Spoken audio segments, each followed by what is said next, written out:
As more states legalize recreational marijuana, there's a growing push to protect workers' rights with accurate testing for cannabis use. And for employers with strict policies, technology is now available to determine if someone is under the influence while they're on the job. I took a much closer look at how these new breathalyzers work and went to Michigan's cannabis community for their response.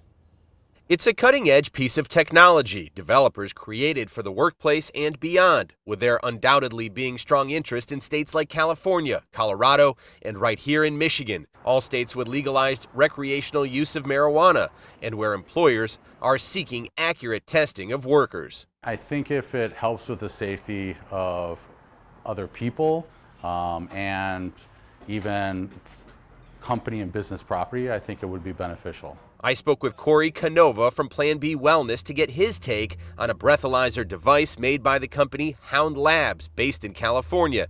It tests whether someone is currently under the influence of cannabis, and I've learned it's already being used in Southeast Michigan. The breathing device is able to test for marijuana use, similar to how a breathalyzer detects alcohol by police. They should be doing it off their work time instead of on work time, because it could impair their performance or cause an incident that could potentially get them out of work and cost the company money. On the streets, I also shared information with Metro Detroiter Rafiu Ajayi, who says he's in support of the device being used as long as it's in response to an issue, not just a random test. Coming late, not doing the job properly. Sure. There gotta be a glaring reason for them to do that. The company tells me part of what makes their product unique is that the detection window is shorter, meaning someone would not unfairly fail a test for prior use going back days, weeks, or months. And part of a statement they say, quote, "Our product has a specific purpose of deterring workday use," whereas a lot of products out there, when that detection window is as long as it is, it's looking for habitual users.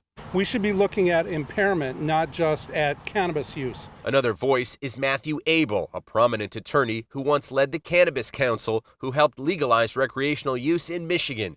He says many employers have reviewed policies post-2018, when recreational use was passed here, and it's important to carefully look at use and only discipline or terminate someone if they're actually showing up impaired. Your initial response to this technology?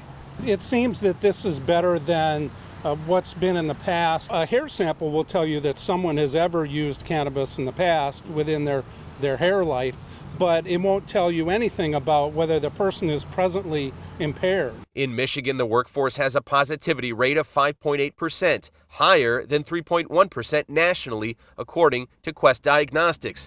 Right now, 24 devices are in use at businesses in the Great Lakes state. Digging deeper, I asked Detroit City Council member Mary Waters, is a product like this, in your mind, more fair to workers because it tests in a shorter window? The shorter window probably would be better for workers, I would think. In Wayne, Oakland, and Macomb counties, Concentra Medical Centers also offering the testing, which can be used for pre-employment, random screenings, reasonable suspicion, and post-accident testing. In this case, negative results can come back within 24 hours. Positive results can be returned within 72 to 96 hours. Plans are in the works for a quicker turnaround test now being developed. I am sure that employers will do whatever is necessary, especially if they are suspicious of certain kinds of behavior that people are under the influence. Listen, legalizing marijuana is not meant to be abusive. The company says they plan to market their breathalyzer product to law enforcement next. I reached out to state police to get their response, but so far they've declined to talk about it. Carolyn? A lot of people are using, and I'm sure a lot of employers want to have a tool like that to see if people are doing it on the job. And they're still fine-tuning that, trying to shorten that window to get those results. Absolutely. All right.